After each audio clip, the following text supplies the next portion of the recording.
The title of my capstone is Dance Movement Therapy and the Quality of Life for Individuals with Late-Stage Dementia, a Clinical Method.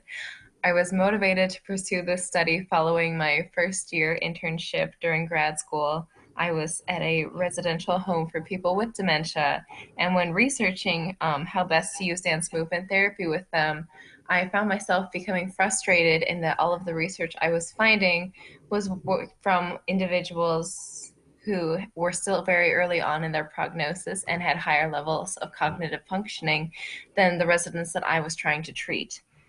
So the goal of this study was to put out some literature that focused specifically on those who were further along in their prognosis and may have limited motor and cognitive abilities.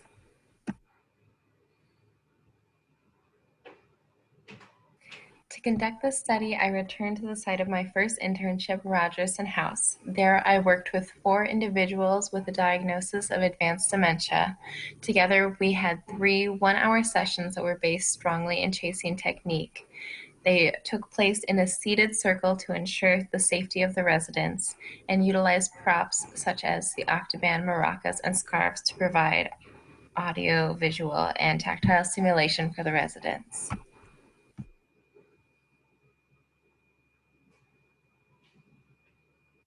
To track my progress, I kept a detailed log of all of the feelings, thoughts, dialogue, movement, and interactions that may have arisen throughout my sessions. Once the sessions were complete, I conducted an inductive analysis on my session notes, identifying themes that indicated residents' quality of life.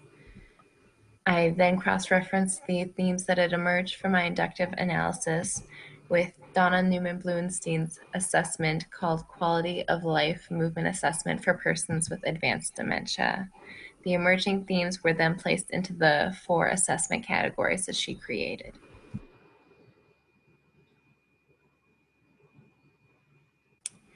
This chart shows how the themes that I identified within my inductive analysis fit into the 4 categories of Donna Newman-Blunstein's assessment.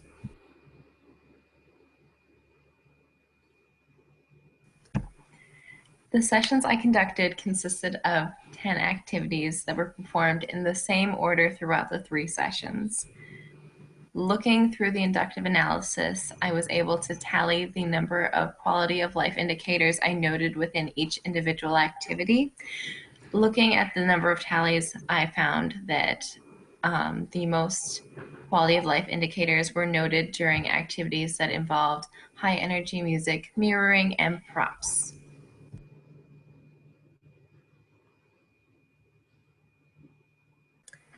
The goal of the study was to determine what aspect of quality of life was directly impacted by the dance movement therapy intervention. To do this, I referred back to the chart on the emerging themes that fit into the categories presented by Donna Newman-Blunstein's assessment. Looking at the number of occurrences of these emerging themes, I was able to determine that the category that was referenced most in this inductive analysis was engagement in meaningful experiences, followed by self-expression, social engagement, and affect.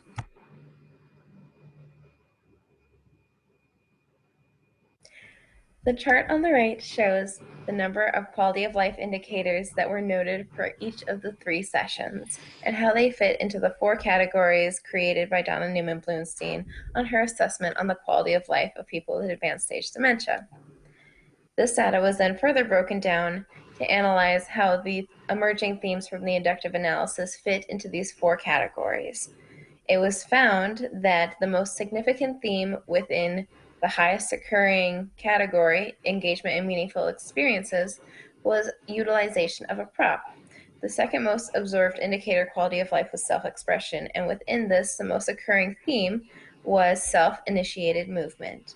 The third most observed indicator of quality of life in Donna Newman-Blunstein's assessment was social engagement. From the inductive analysis, it was shown that the most significant theme was nonverbal acknowledgement of the group leader. The only theme under the category of affect was smiling and laughing, therefore that was the only theme observed.